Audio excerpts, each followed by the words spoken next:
पिछले वीडियो के अंदर हम लोगों ने सर्किट डायग्राम के बारे में बात की थी, सिंक्रोनस जनरेटर और सिंक्रोनस मोटर के।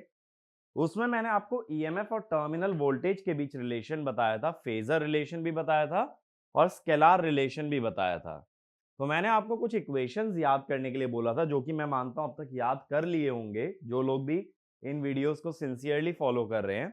एक तो मैंने ईएफ और वीटी का रिलेशन याद करने के लिए बोला था, एक tan साई का एक्सप्रेशन, एक psi equal to del plus phi, और एक वोल्टेज ड्रॉप इक्वेशन बोला था जिसमें ईएफ और वीटी का डिफरेंस लेके हमने निकाला था आईए इंटू जेड एस।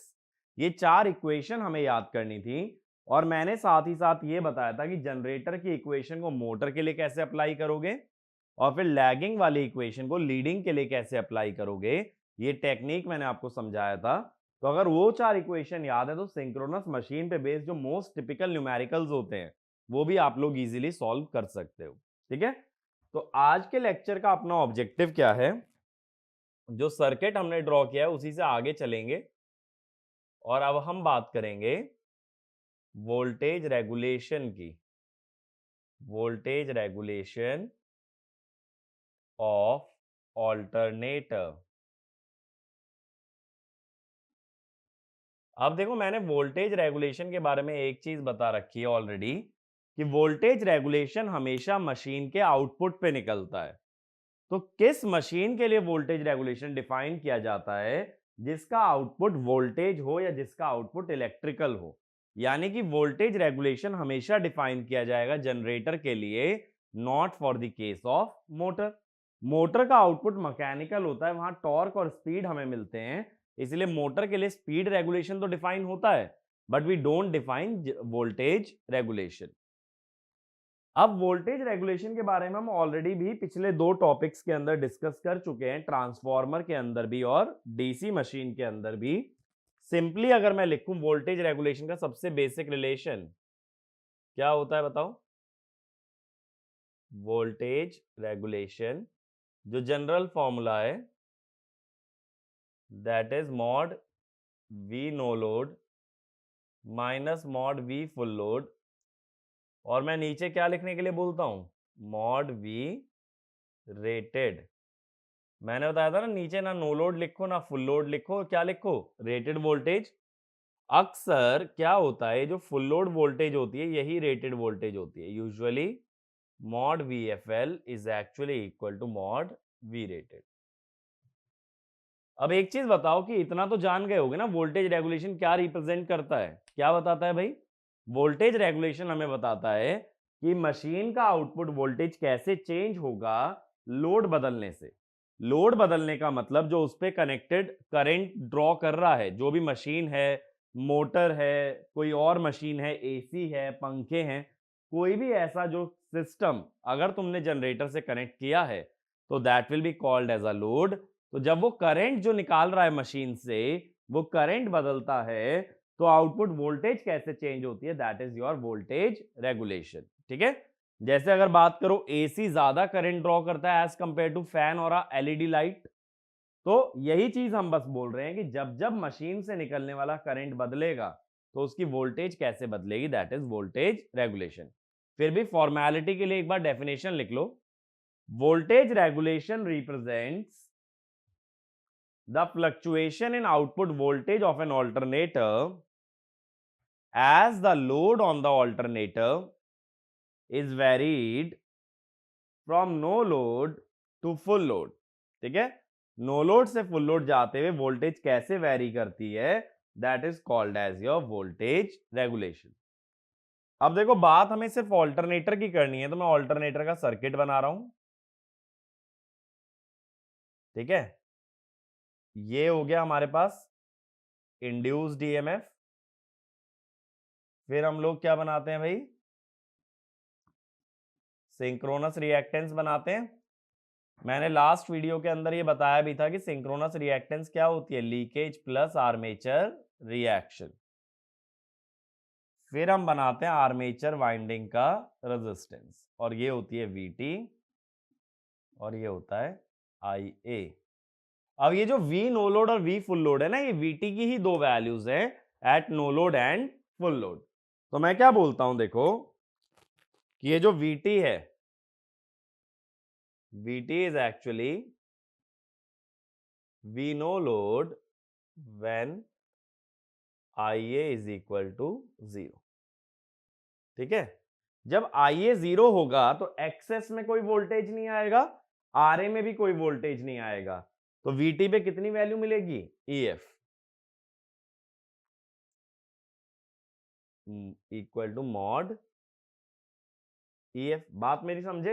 अगर कोई करंट फ्लो नहीं कर रहा तो मशीन में इंटरनली कोई ड्रॉप नहीं आ रहा, तो जो EMF है वही टर्मिनल वोल्टेज है।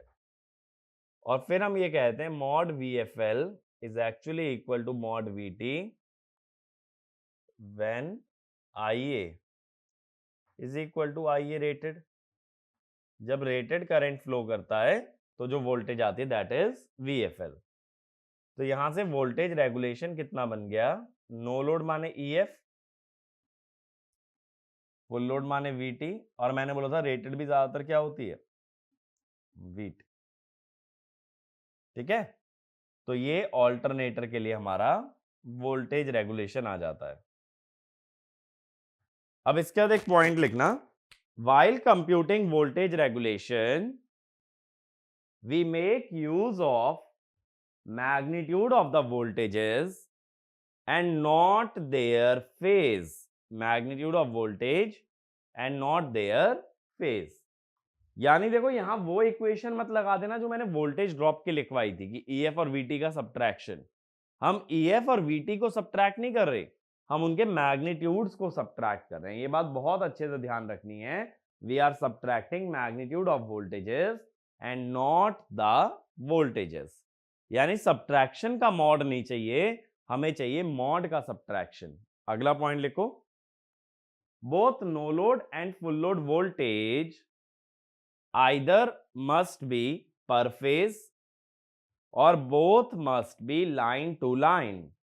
ठीक है, या तो EF और VT दोनों ही पर फेज में लेके चलो या दोनों ही लाइन में लेके चलो।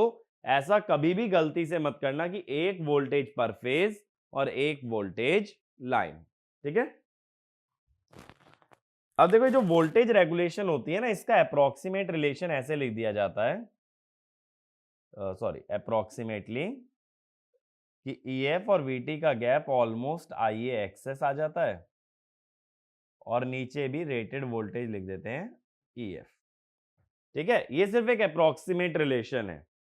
अब हम क्या कहते हैं, जो भी रिएक्टेंस होती है वो फ्रीक्वेंसी के प्रोपोर्शनल है, और EMF तो 4.44 FN phi से फ्रीक्वेंसी के प्रोपोर्शनल है।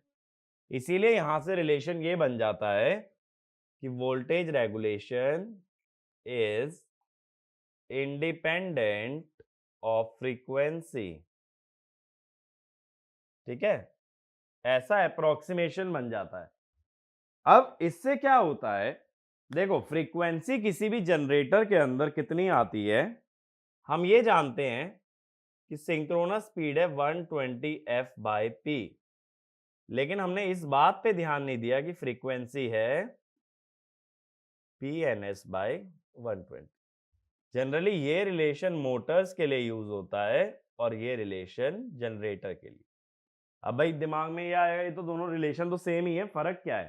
फर्क देखो ये है कि मोटर में हम फ्रीक्वेंसी से स्पीड निकाल रहे हैं और जनरेटर में स्पीड से फ्रीक्वेंसी। यानी जनरेटर में प्राइम मूवर रोटर को जितनी स्पीड पे घुमाएगा उसी के हिसाब से स्टेटर में फ्रीक्वेंसी बनेगी, और मोटर में जितनी स्टेटर पे फ्रीक्वेंसी लगाओगे उसी के हिसाब से वहां पे स्पीड बनेगी। तो ये दोनों रिलेशन में डिफरेंस है। तो हमने क्या बोला, एक तरह से अगर वोल्टेज रेगुलेशन फ्रीक्वेंसी से इंडिपेंडेंट है तो वो स्पीड से भी इंडिपेंडेंट होगी। तो ये भी पॉइंट लिख लेना, since voltage regulation is independent of frequency, it should also be independent of the speed of machine। ये बात क्लियर हुई? अब इस रिलेशन का यूज कहां करोगे, क्योंकि मैं बोल रहा हूं अप्रोक्सीमेट है।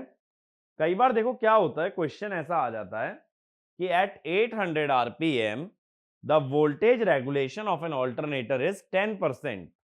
What will be the voltage regulation if the alternator runs at 900 RPM? Suppose ऐसा बोल दिया। अगर ऐसा कभी क्वेश्चन आ जाए तो तुम क्या कहोगे कि voltage regulation is independent of the speed, जिस कारण से वोल्टेज रेगुलेशन क्या रहेगी, constant.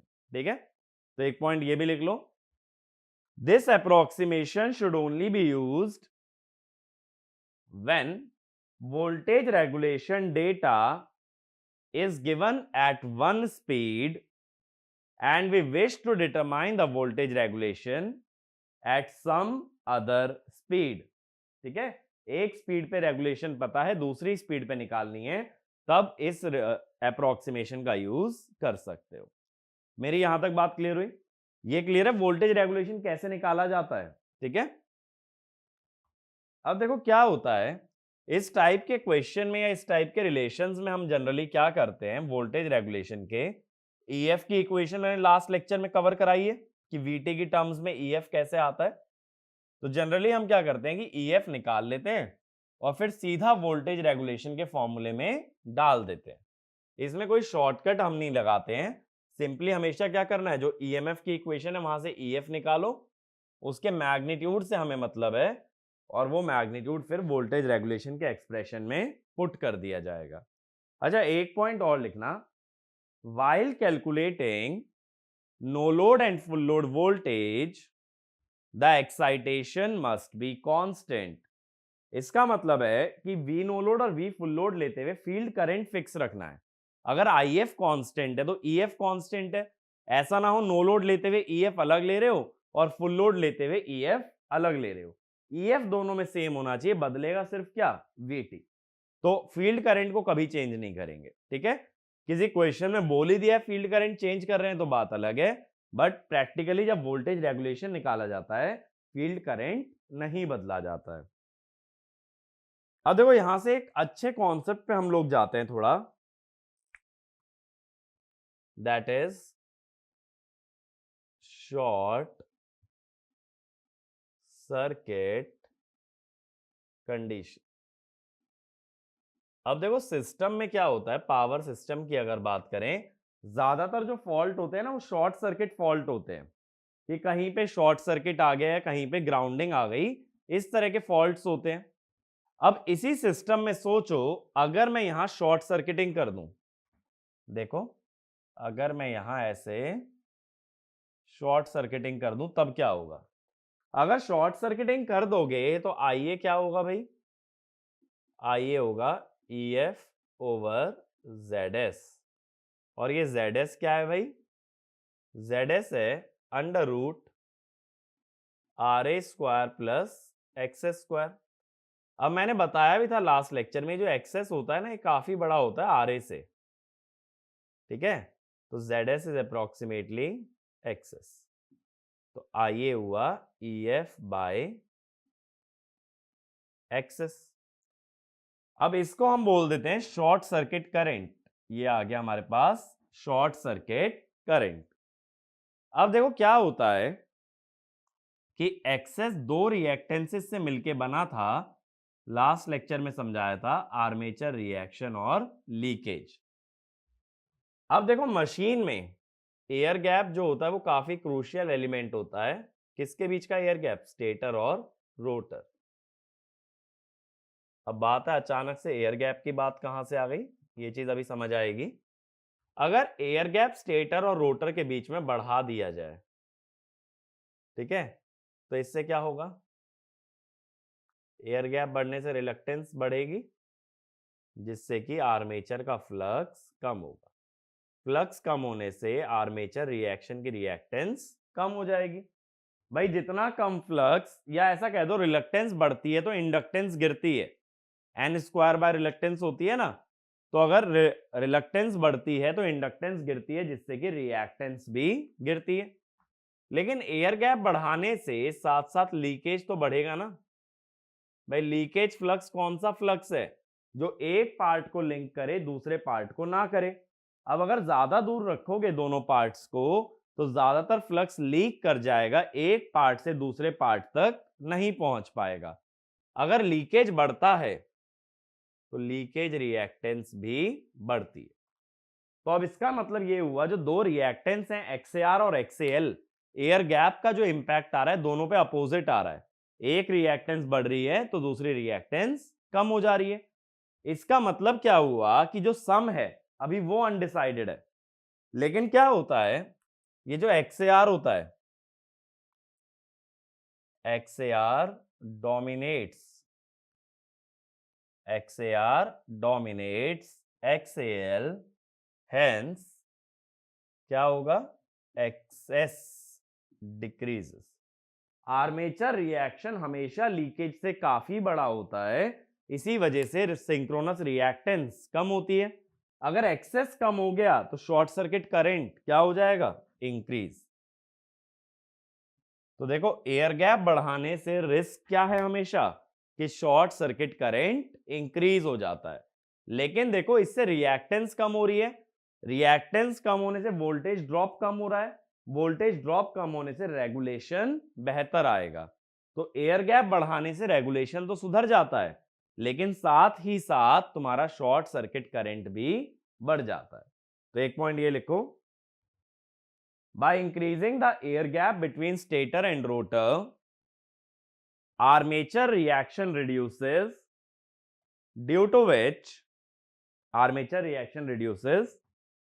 which synchronous reactance also reduces, which reduces the voltage drop in the machine and hence improves voltage regulation, but at the same time it increases short circuit current. ठीक है, अगला point, increasing the air gap decreases XS and improves stability. तो ये चीज जब हम stability और power की बात करेंगे तब मैं समझाऊंगा स्टेबिलिटी इंप्रूव कैसे हुई है। बट ये जान लो कि सिंक्रोनस जनरेटर के अंदर, एक ऑल्टरनेटर के अंदर सबसे क्रूशियल एस्पेक्ट है उसकी स्टेबिलिटी। एक चीज सोचो, अगर सिंक्रोनस जनरेटर हम सभी के घर में, हम सभी के ऑफिसेज में पावर सप्लाई कर रहा है, तो उसका ऑपरेशन स्टेबल होना बहुत जरूरी है, क्योंकि अगर वो अनस्टेबल हुआ तो उससे जुड़ी सभी डिवाइसेस खराब हो जाएंगी, पूरे पावर सिस्टम का ऑपरेशन डाउन हो जाएगा। सिंक्रोनस जनरेटर एक एक्टिव एलिमेंट है पावर सिस्टम में, which is responsible for supplying energy, तो उस एलिमेंट का स्टेबल होना बहुत ही जरूरी है। बाकी तो ट्रांसफॉर्मर, ट्रांसमिशन लाइन, ये सारी चीजें क्या हैं, पैसिव है। एक्टिव एलिमेंट क्या है, जनरेटर। ठीक है, अब देखो क्वेश्चन माइंड के अंदर ये आता है, स्टेबिलिटी वाला पॉइंट तो देखो बाद में एक्सप्लेन करूंगा। अब इस पे अगर पता है तो बहुत ही अच्छी बात है कि ये मैक्सिमम पावर से कैसे रिलेटेड है, और नहीं पता है तो डरने वाली कोई बात नहीं, आगे ही आएगा। अब क्वेश्चन माइंड में आता है कि वोल्टेज रेगुलेशन क्या ऑल्टरनेटर के लिए इतना जरूरी है। तो इस पे क्वेश्चन बना के लिख लो, why voltage regulation is an important parameter of an alternator. ठीक है, अब पहला पॉइंट लिखना, higher voltage regulation implies higher synchronous impedance,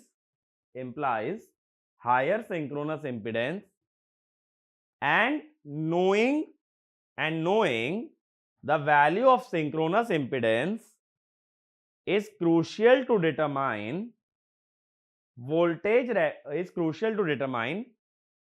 power sharing in parallel operation।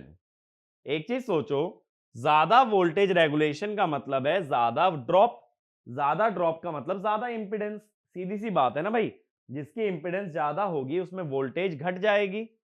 तो वोल्टेज रेगुलेशन हाई होने का मतलब इंपीडेंस का हाई होना। इंपीडेंस जिसकी हाई होगी, अगर ऐसी दो मशीन को पैरेलल लगा दो तो जिसकी इंपीडेंस हाई होगी वो कम करंट शेयर करेगा।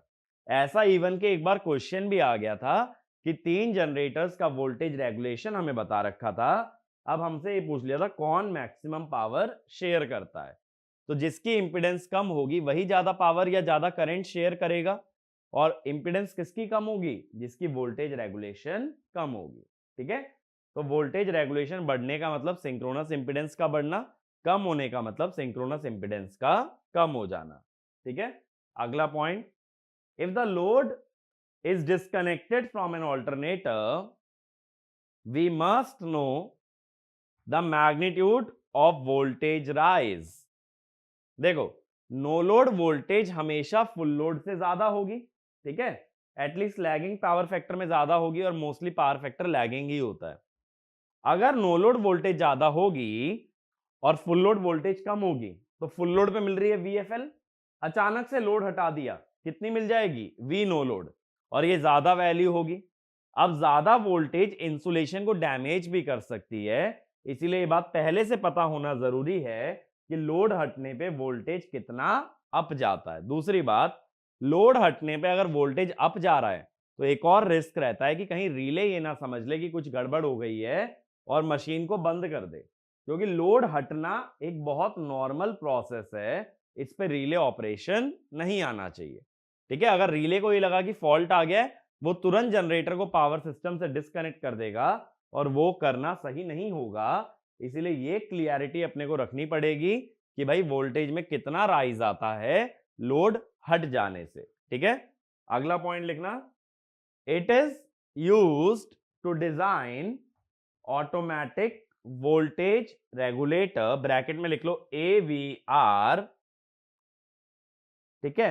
अब मैं इसका मतलब समझाता हूं, ये AVR क्या है। देखो, जनरेटर के अंदर ना दो कंट्रोल सिस्टम होते हैं बाय डिफॉल्ट, एक होता है AVR जो लगाया जाता है, और एक होता है स्पीड गवर्नर, वो भी हमें कनेक्ट करना पड़ता है। अब जैसा नाम बता रहा है ऑटोमेटिक वोल्टेज रेगुलेटर, कि एक ऑटोमेटिक सिस्टम है जो जनरेटर की वोल्टेज को रेगुलेट करेगा। तो ये सिस्टम क्या करता है ना, जनरेटर की आउटपुट वोल्टेज को मॉनिटर करता रहता है कि कब वोल्टेज कम हो रही है, कब वोल्टेज ज्यादा हो रही है।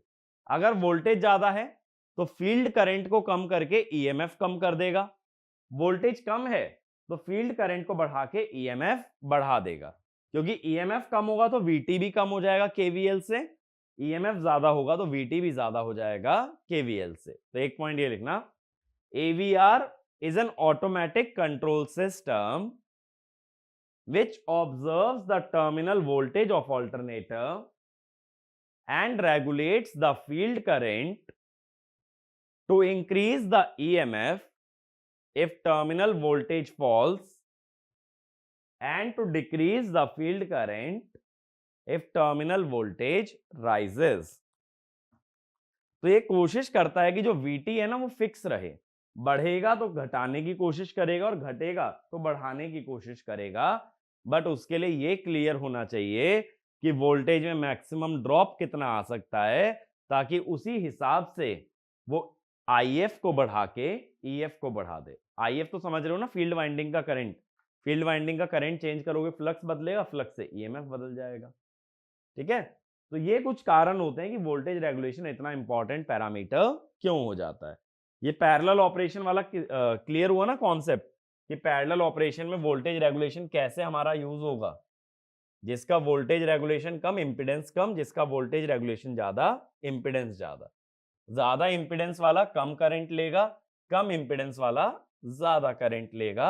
इस हिसाब से ये समझ आ जाता है कौन जनरेटर कितनी पावर सप्लाई करेगा, ठीक है।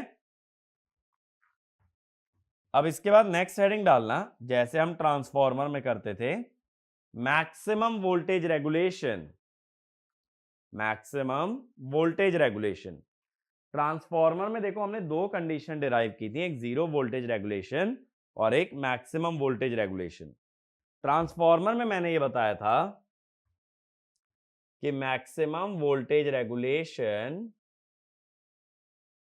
occurs at lagging power factor, ठीक है ना, लैगिंग पावर फैक्टर पे ही आता है। अगर लैगिंग पावर फैक्टर पे आता है तो EMF कितना लिखोगे, VT cos phi plus IARA, generator की बात कर रहा हूं, और VT sin phi plus IAXS, ठीक है, ये समझे। तो अगर दोनों साइड स्क्वायर कर लो तो EF स्क्वायर हो जाएगा। ये दोनों ब्रैकेट खोलना जरा, VT square cos square phi, VT square sine square phi, यानी VT square, IA square RA square फिर दूसरा I A square XS square, तो मैंने आई ए स्क्वायर कॉमन ले लिया। तीसरा टर्म जो 2ab वाला होता है, 2vt I A R A cos phi plus XS sine phi, ये हो जाएगा। अब वोल्टेज रेगुलेशन जो होता है that is proportional to mod E F minus mod V T. तो मैं ये कह दूं for maximum voltage regulation mod E F minus mod V T should be maximum.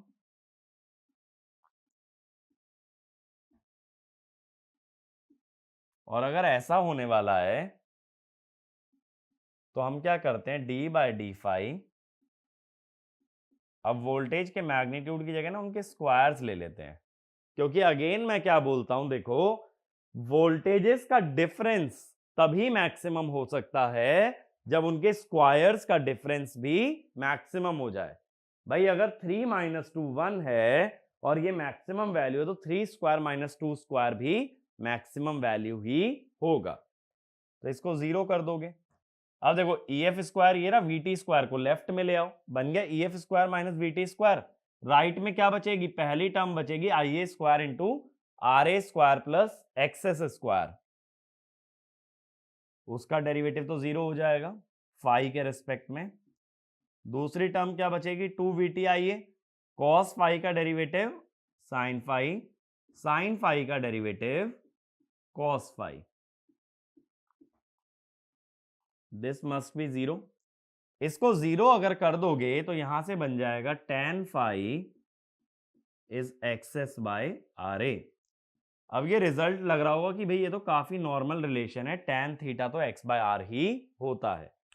But इसमें गलती क्या कर दोगे कि tan फाई का मतलब x बाय आर नहीं होता। देखो ऐसे होता है, ये आर ए, ये एक्सेस और ये जेड एस, ये एंगल है थीटा एस, ये कहलाता है इंपिडेंस ट्रायंगल।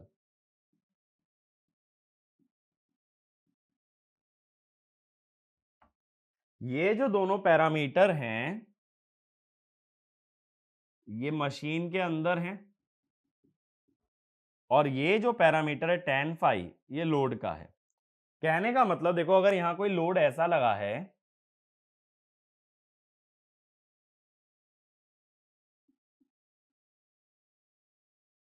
तो इस लोड के लिए tan फाई डिफाइन हो रहा है, ठीक है। tan फाई मशीन का एंगल नहीं है, tan फाई लोड का एंगल है। अगर लोड का tan फाई जो है लोड के लिए डिफाइंड है, तो मशीन के लिए क्या डिफाइंड है, tan थीटा। अब देखो उस ट्राइंगल से tan थीटा कितना होगा, एक्सेस बाय आर ए होगा। तो यहां से ये कह सकते हो tan phi equal to tan theta S, या ये कह दो फाई बराबर थीटा एस। यानी जितना एंगल मशीन की इंपीडेंस का है उतने ही एंगल का लोड लगाओगे तभी वोल्टेज रेगुलेशन मैक्सिमम मिल पाएगा। बात मेरी क्लियर हो रही है। तो ऐसा कभी मत सोचना कि tan phi simply x by R होता है, होता तो है x बाय आर, लेकिन किसका, लोड का, ना कि मशीन का। मैक्सिमम वोल्टेज रेगुलेशन के लिए x बाय आर लोड और x बाय आर मशीन बराबर आएंगे, तभी वोल्टेज रेगुलेशन मैक्सिमम होगा। इसी को देखो फेजर से एक्सप्लेन करता हूं।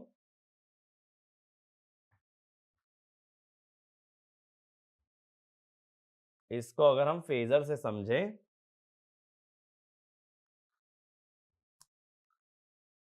देखो ये आईए है, ये वीटी होता है फाई पे, ये फाई क्या हो जाता है, power factor angle of the load. अब वीटी में हम ऐड कर देते हैं आई ए आर ए, और इसमें ऐड कर देते हैं आई ए एक्सेस,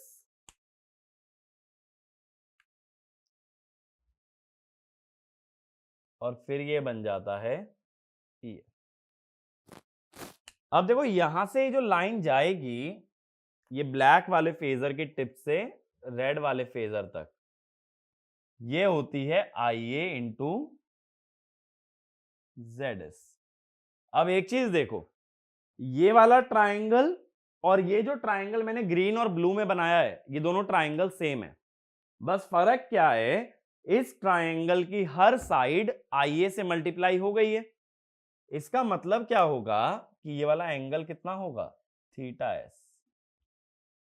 अब बेसिकली देखो, अगर रेड वाला फेजर यानी EF निकाल रहे हो तो वो दो फेजर्स को ऐड करके आ रहा है। तुम ये कह सकते हो EF is actually equal to VT plus IA ZS। ठीक है ना।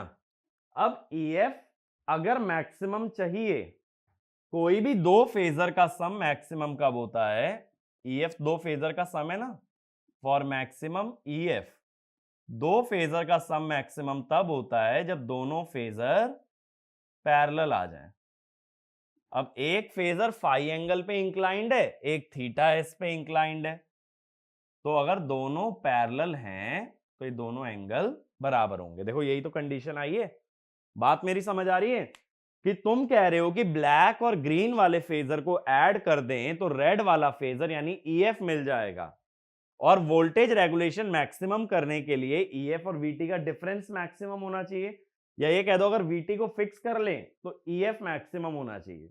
दो फेजर के सम से बनने वाला फेजर मैक्सिमम तब होगा जब दोनों फेजर पैरेलल आएंगे। तो वेक्टर लॉ का बेसिक रूल है ना, that vector addition is maximum only if both vectors are parallel to each other. मेरी बात क्लियर हुई? ठीक है। तो ये ध्यान रखो, अगर मशीन के इंपीडेंस का एंगल और लोड का इंपीडेंस एंगल मैच कर जाता है तभी वोल्टेज रेगुलेशन भी मैक्सिमम आता है। ठीक है ना। तो एक पॉइंट ये भी लिख लेना, for maximum voltage regulation the angle of load impedance should be equal to the angle of machine impedance. ठीक है, ये बात क्लियर हुई। अब देखो यहां से EF माइनस VT कितना आएगा, अगर VT is parallel to IA ZS, अगर ऐसा है तो mod EF is simply mod VT plus mod IA ZS। अब ये क्या बात हुई भाई, ये बात ऐसी हुई कुछ कि जब दो वेक्टर या दो फेजर पैरेलल हैं तो उनको वेक्टर्स की तरह ऐड करने की जरूरत नहीं है, they can be added as scalars. तो यहां से mod EF minus mod VT कितना हो गया, ये हो गया मॉड IA ZS। तो वोल्टेज रेगुलेशन कितना आ जाएगा, कौन सा वोल्टेज रेगुलेशन है ये, मैक्सिमम वाला, mod EF minus mod VT bye mod VT, या नीचे mod V rated, mod IA ZS, VT तो V रेटेड होता है ना। अब मैं कह दूं, जैसे मैं ट्रांसफॉर्मर में कहता था कि ये जो आर्मेचर करंट है ये X टाइम्स I रेटेड है, यानी ये सीधा रेटेड करंट नहीं है, रेटेड करंट का कुछ पार्ट है। कितना फ्रैक्शन है, X।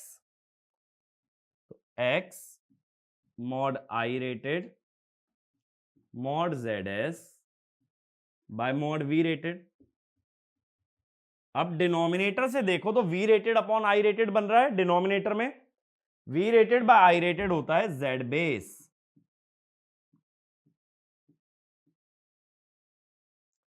तो ये हो गया X इंटू ZP। ठीक है।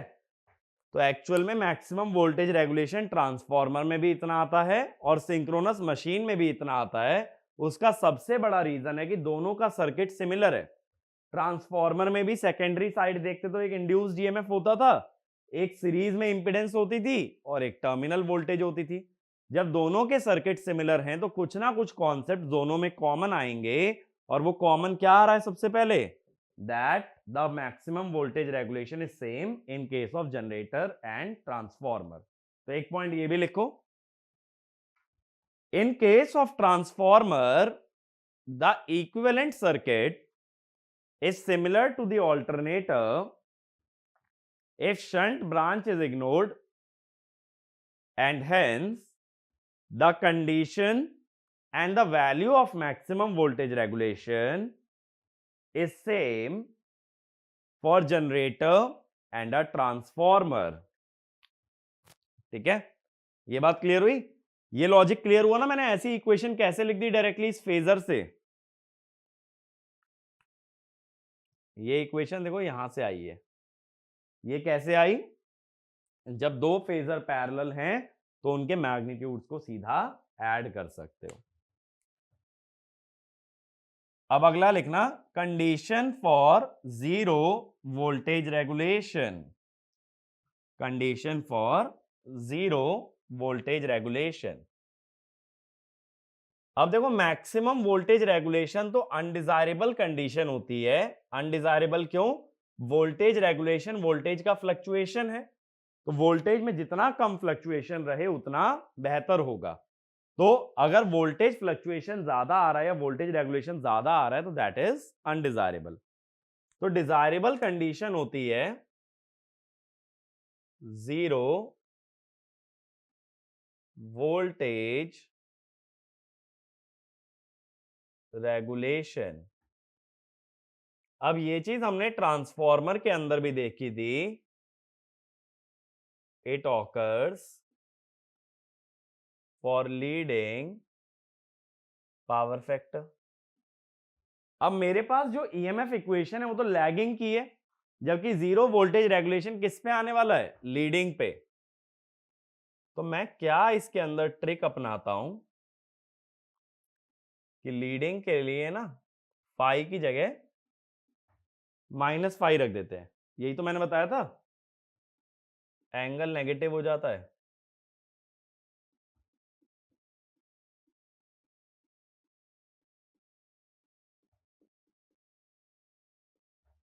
कि जब हमारे पास लैगिंग इक्वेशन और लीडिंग की चाहिए तो एंगल नेगेटिव रख लेना।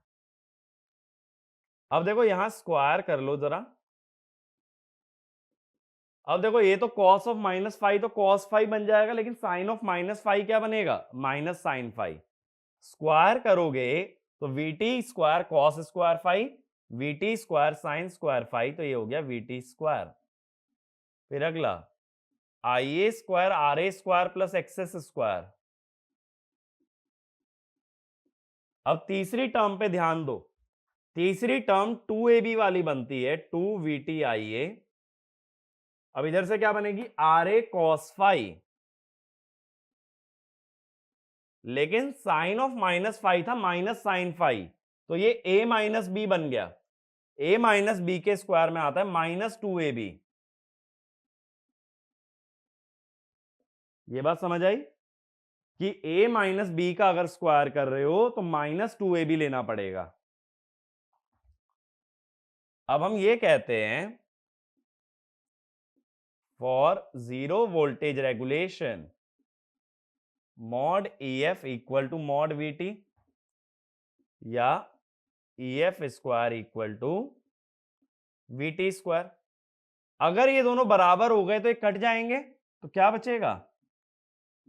IA square RA square plus X square plus 2VT IA RA cos phi minus XS sine phi. ये बचा। अब अगर देखो इसकी इंपीडेंस का ट्रायंगल बना ले पहले की तरह, तो ये RA था, ये एक्सेस था, ये ZS था, थीटा एस। तो RA square plus XS square क्या होगा? पाइथागोरस थ्योरम के हिसाब से ZS स्क्वायर। अब RA को देखो क्या लिख सकते हो? RA है ट्रायंगल का बेस, तो हाइपोटेनस इंटू कॉस थीटा।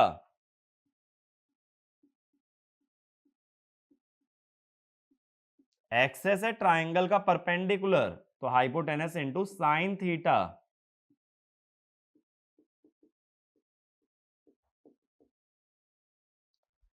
अब देखो ये जो सेकंड वाला पैरेंथेसिस है जो बाद में लिखा हुआ है उसमें ZS कॉमन आ जाएगा, cos theta cos phi minus sine theta sine phi, तो cos थीटा प्लस फाई। तो यहां से कंडीशन ये बन गई देखो, cos theta s plus phi is minus IA ZS by 2VT। ये कंडीशन बहुत अच्छे से याद रखनी है। This is the condition for zero voltage regulation. लेकिन ऐसी कोई कंडीशन हमने ट्रांसफार्मर में नहीं पढ़ी थी, क्योंकि ट्रांसफार्मर में हमने अप्रोच किया था वोल्टेज रेगुलेशन को यूजिंग अप्रोक्सीमेट वोल्टेज रेगुलेशन। ये बात तो याद है, अप्रोक्सीमेट डिराइव किया था। अब अप्रोक्सीमेट डिराइव करते वक्त कुछ पैरामीटर को हमने इग्नोर कर दिया था, तो पहले यहां तक नोट कर लो, फिर एक पॉइंट लिखना।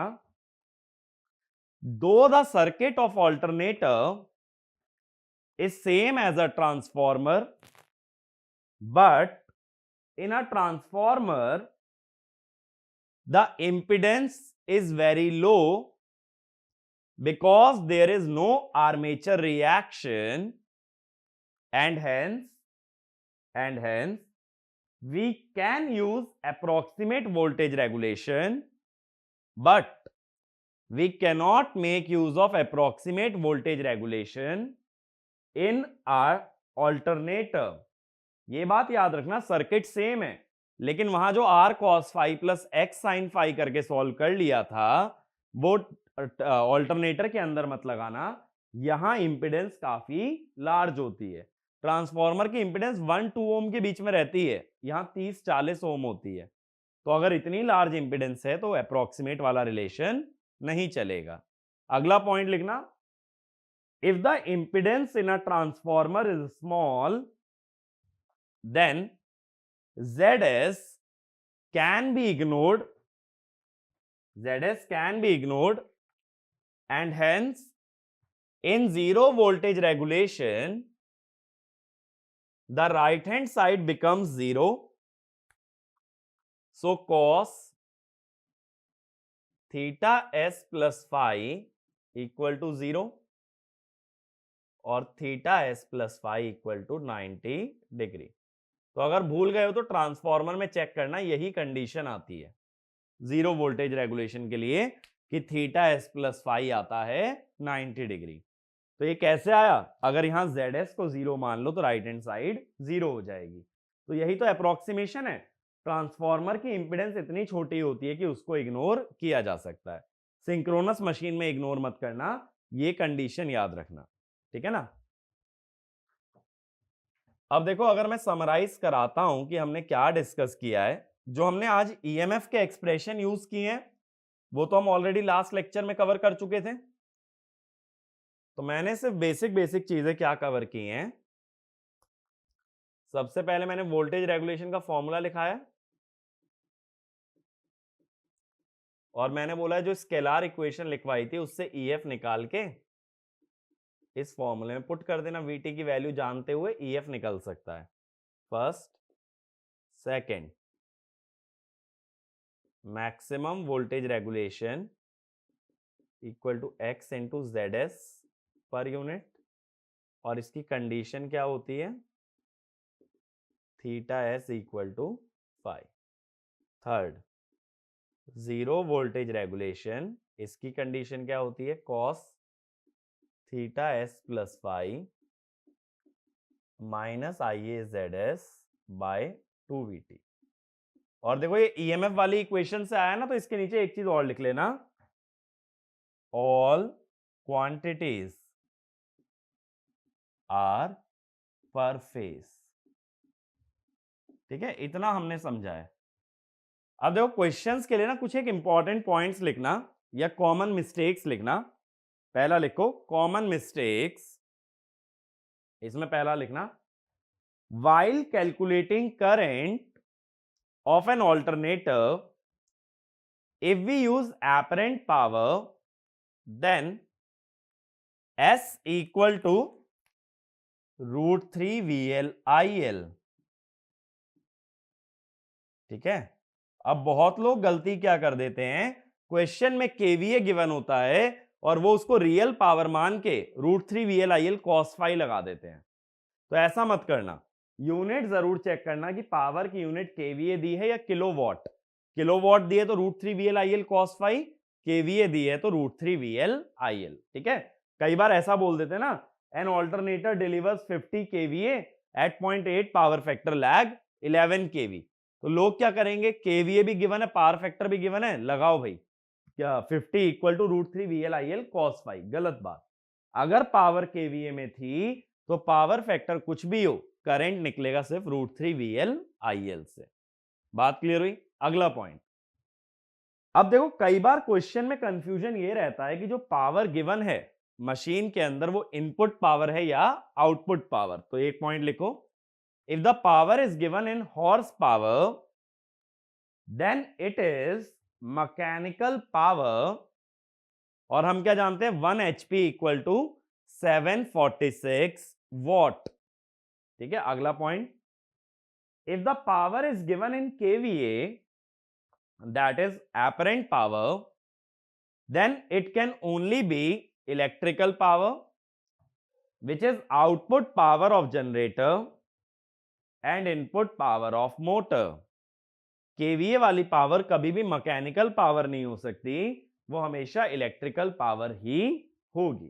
ठीक है ना, तो ये चीज में कंफ्यूजन नहीं है, कंफ्यूजन आता है वॉट वाली पावर में। इसमें अगला लिखो, if power is given in kilowatt for the case of motor and efficiency is also given, then we consider it as output power and then calculate input power using efficiency, from where we calculate input current।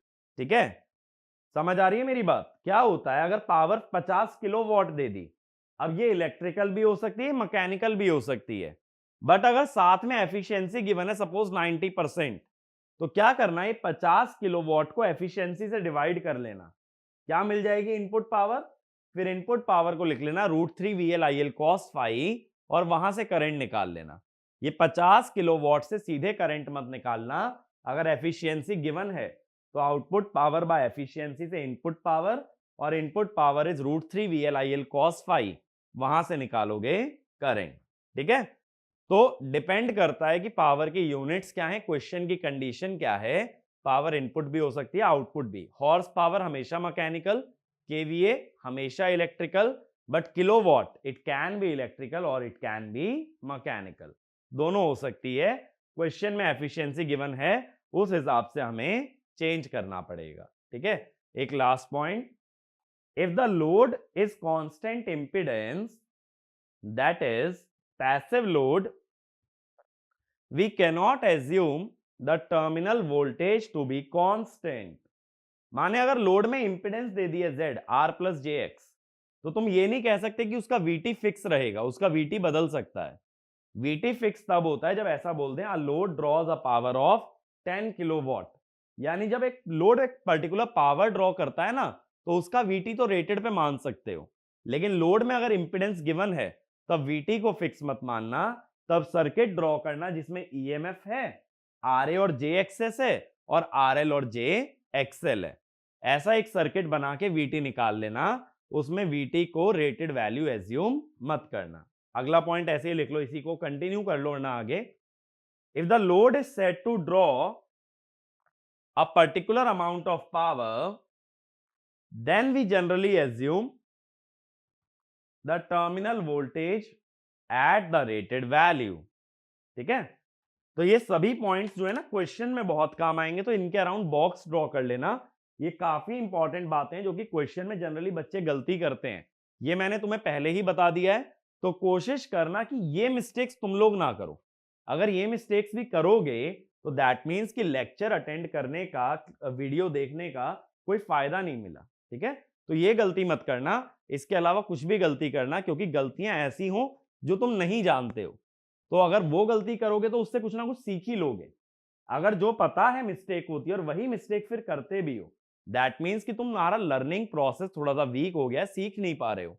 अगर सीख रहे हो तो जो जो गलती नजर में आती जा रही है वो एलिमिनेट होती चलनी चाहिए, कोई भी सेम मिस्टेक को कैरी ओवर नहीं करना। ठीक है, तो इस लेक्चर को यहीं वाइंड अप करते हैं। अगले वीडियो के अंदर हम लोग बात करेंगे कुछ कैरेक्टरिस्टिक्स की, कुछ ग्राफ्स की, जैसे डीसी जनरेटर में बनाए थे सेम वे ऑफ ग्राफ हम लोग बनाएंगे सिंक्रोनस में। ठीक है, बट वो सभी बातें नेक्स्ट वीडियो में। Thank you.